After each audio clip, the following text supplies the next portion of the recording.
Latvijas-Šveices tiesu modernizācijas projekts paredz, ka visas Latvijas tiesas, tiesu zāles tiks aprīkotas ar skaņu ierakstu aparatūru. Un katrā tiesā būs izvietota arī videokonference. Kāpēc šis projekts ir Latvijā un kāpēc manā skatījumā viņš ir vajadzīgs Latvijai, Latvijas tiesām? Šis projekts saistīts ar valstī notiekošiem procesiem, un šobrīd mēs ļoti daudz runājam par valsts līdzekļu izmantošanu un ekonomiju.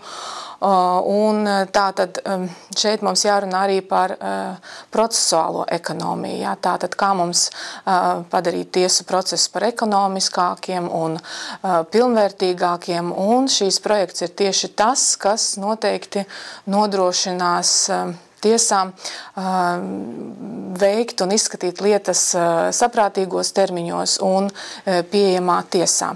Un, ja mēs runājam tieši par audio ierakstiem, skaņu ierakstiem, tātad projekts paredz, ka katrā tiesā, katrā tiesas zālē būs šīs aparatūras izvietojums. Un līdz ar to, ko nozīmē šī aparatūra, ko nozīmē šī procesuālā kārtība, kas noteikti tiks mainīta tiesās. Tātad šobrīd tiesas sēdes protokols raksta sēžu sekretārs, un līdz ar to tiesās ir, es teikšu, tāda problēma, ka procesa dalībnieki nevienmēr ir apmierināti ar sastādīto protokolu saturu. Citiem liekas, ka šīs protokols nav precīzs, nav korekts, nav pierakstītas visas liecības, kuras ir sniegusi liecinošā persona. Protams, kad audio ieraksts arī disciplinēs savukārt arī procesa dalībniekus. Manā skatījumā tas pozitīvs arī ir. Audio ieraksts fiksēs visu procesa gaitu, līdz ar to procesa dalībnieki varbūt vairāk domās par to, ko viņi runā, kā viņi runā.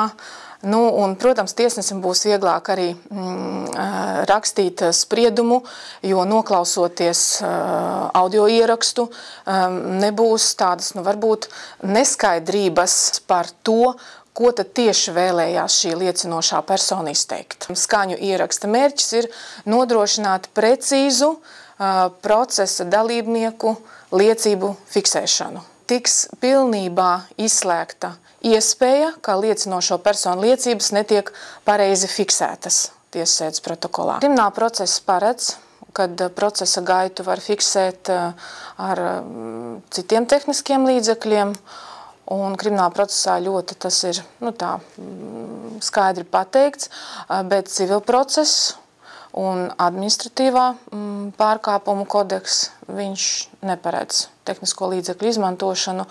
Līdz ar to šobrīd tiesas šajos procesos nevar izmantot skaņu ierakstus. Tieši civil process viņš ir tāds, kurš prasās pēc lielām novitātēm, gan tehnisko līdzekļu ieviešanas ziņā, procesa gaitas fiksēšanai, gan arī citu procesālo darbību veikšanai.